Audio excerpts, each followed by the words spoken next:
Hello beautiful people of the internet, my name is Yetos and welcome to a new installment of All About My LCs. Last time I spoke about Marixa and how she sets the precedent for this story, so now it's time to speak about my best boy, Beffemere. I also wanted to apologize for how late this video has come out. School and other factors have happened which have placed me in a little bit of a creative slump. But oh well, the video is here now. It's late, but better late than never, I guess. As for the next video in the series, I think I won't be able to upload it next month or the one after that. It really just depends on how my schedule works, because I have a very messy schedule and I have a lot of stuff that's going on around. Like I'm doing my finals and shit, and overall it's not a very fun time at school. So yeah, I don't know if I can upload as many videos as I want, but yeah, I'll try to keep you guys informed about the next video that I upload. But anyhow, enough of my ramblings, it's time to actually speak about my character. So his full name is Beffemere Smith. He is 18 years old, he is 5 feet and 6 inches tall, he lives in the human world, and he is an ambivert, more so leaning on the introverted side. He's a very humble guy who at first seems like a cocky thief, but he's got good intentions at heart. He actually has a twin sister who's a mage, and the two are just pure gremlin duo. Now with Beffy, he's also probably one of my eldest characters. He's been existing ever since I came up with Mari and her concept. I really just needed a character for Mari to interact with, so I came up with him. Much like Mari, Beffemere holds a very special place in my heart, and I'm really glad I can get to show him to you guys now. So last time I spoke on Mari, I didn't touch too much on how she ties into the group, because I admittedly felt like it was more important to speak about her as a character and as her own separate being. But with Beffy, I wanted to speak more on how he interacts with the rest of the group, because I feel like that's important for him. So Beffy's relationship with Mari is admittedly kind of weird in a sense. It was very awkward at the beginning. At the beginning of the story, Beffy and Mari don't meet in the best of circumstances. Really, both of them were really pushed to work together. With his twin sister, Ava, Beffy also has a little bit of an awkward relationship. It's not the worst relationship ever. However, the two have drifted apart, even though they were super close before. Now they aren't as close because of a few reasons. And finally, with Clarissa, Mari's mom, yeah, he kind of fears her. Not gonna lie. Beffy is kind of like the strategist of the group. He's really good at coming up with complex plans, since he's a thief and all, for when the group needs to rendezvous, escape, or anything else really. He's definitely a very analytical kind of guy, and he can come up with clever little plans whenever he needs to. So if this is your first time watching one of these videos, I suggest you go watch Mari's video first, since I explained the universe lore a bit better in her video. But to summarize, basically, these characters live in a world where the mystical, the magical, and basically everything else is commonplace. Essentially, gods, angels, demons, and humans all live in the same universe. After centuries of conflict, however, Paradiso, the home of the angels, engages in a war with the demonic empire, Inferno. But how do humans tie into the conflict?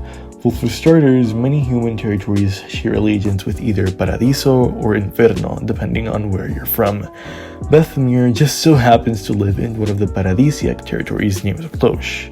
Despite the fact that it's controlled by the paradisiac crown, really the territory works on its own for the most part, similar to the relationship that the US has with most of its colonies.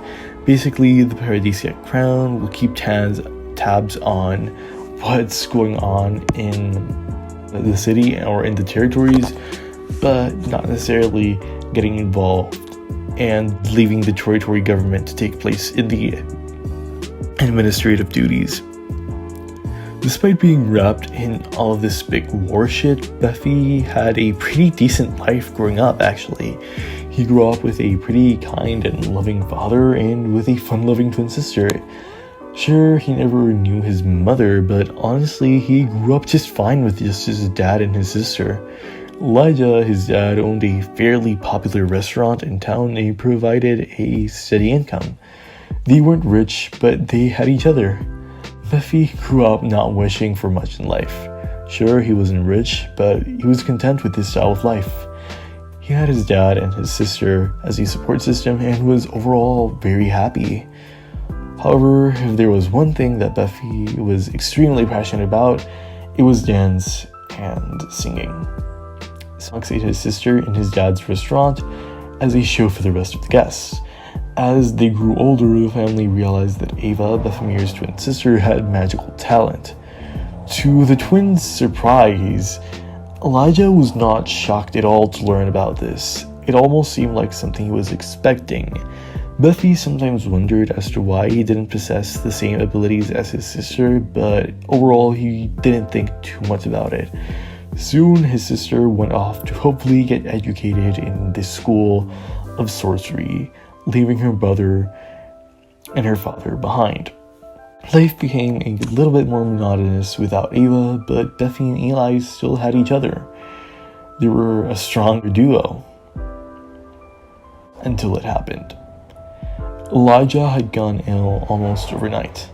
At first, he brushed it off, but the point came where he could not even walk properly without his son to guide him. Without Elijah, the family business soon fell through and the family was forced to close the restaurant. Beffy was placed in a tough position where he did not know where to go, nor what to do. Being unable to attend the university because of the inability to pay for one, he was unable to afford for himself and his father. But Beffy had to get his father to continue living somehow. His dad had done way too much for him and Ava in the past, so he just had to find a way to help his dad. One day, Beffy is approached by a group of people who noticed his vulnerable state. They asked him to do them a favor in exchange for money. At first, Beffy was hesitant to accept, but after a few weeks and months of economical instability, he gave in to the temptation and began to do something he never knew he'd have to do. He became a thief. Getting used to the world of thievery was not easy for Beffy Boy. If anything, it came with bigger challenges. Being in conflict with the law meant that he now had to keep a lower profile, alongside making sure his dad knew where the money was coming from. He'd post having several different jobs just to cover up for the new income, but truly his real work was stealing from the rich people in the city. Knowing he himself struggled with financial difficulties, Beffy didn't force anyone to go through the same issues, and on occasions will drop some extra money to the poor. Beffy also discovered that he was surprisingly good at stealing. He had a charming personality that easily lures in people, alongside being rather speedy. Beffy's whole world changed dramatically, however, one day when he met Marixa.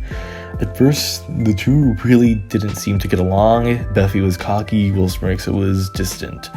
But after helping each other out, Mari by saving Beffy from a group of bandits, and Beffy through helping her manage herself around the city, the two were almost an unlikely duo.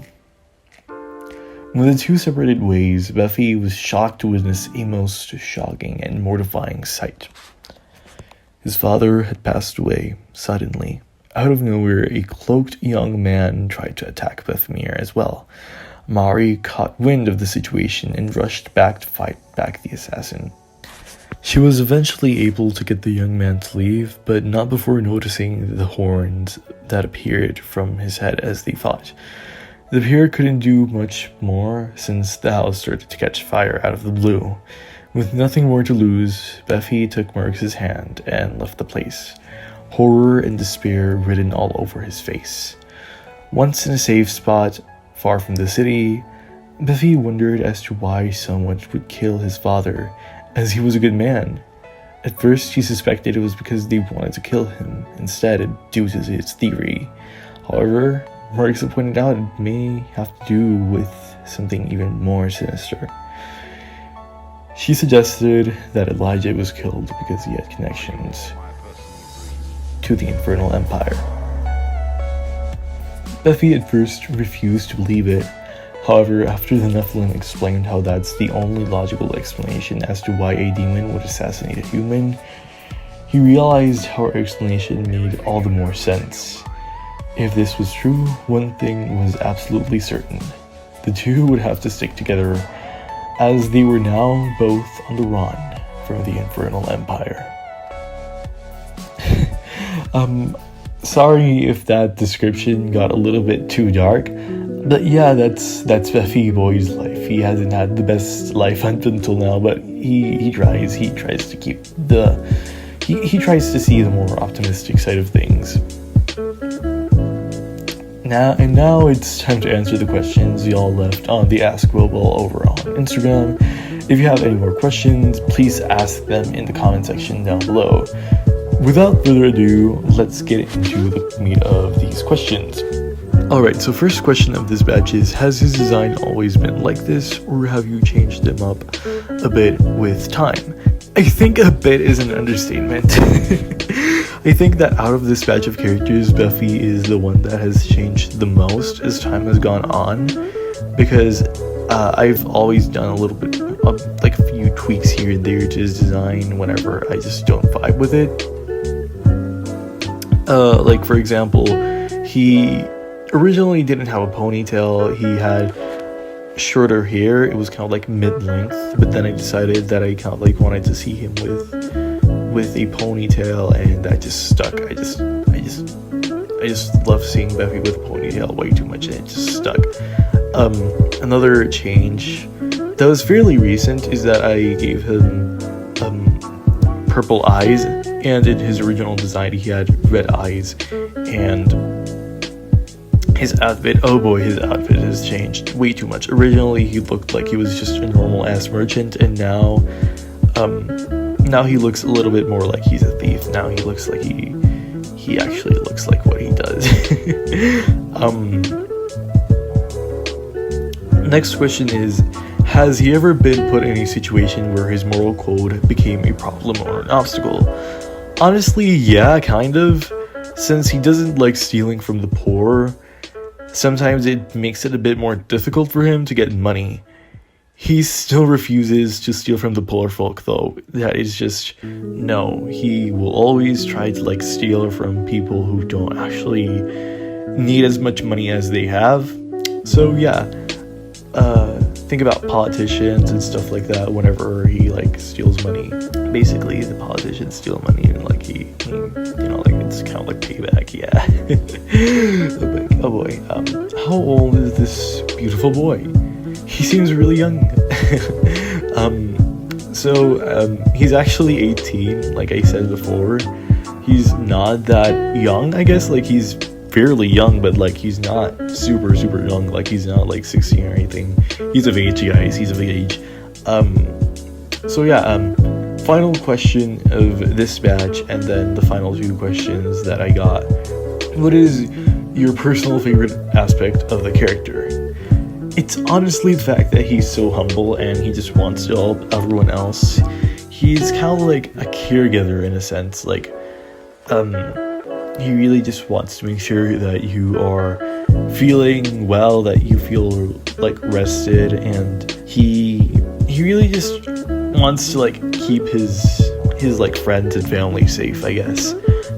So yeah, I think that it's just that he's very noble and he's very up to helping others. And finally, the other two questions that my friend asked were, who are his family members and what drove him to do what he does? Now, his family was really just composed of his dad and his sister. Like I said before, he never really knew his mom, and I don't think he has an intention to meet his mom. Like, it's not something that really bothers him all that much. Well, it secretly does, but he won't tell you that. But yeah, that's something that's kind of like he really just knows his dad and his sister as his family, essentially. And what drove him to do what he does, or like what drove him to become a thief, essentially was just, I need money to sustain my dad. That's basically it. So yeah, those were all the questions for today's video. Thank you so much for the people. Thank you so much to the people who ask questions. It really means a lot to me that y'all were so curious to learn about this character. As I said before, if you have any more questions, please make sure to let me know. I'm actually kind of surprised because as I'm recording this, it looks like the video is going to be a little bit more longer. It's going to be a little bit longer than Mari's video, which I'm kind of surprised at, honestly. But yeah, that'll be all for today, guys. Thank you all so much for watching this video, and I'll hopefully see you guys later. Bye bye.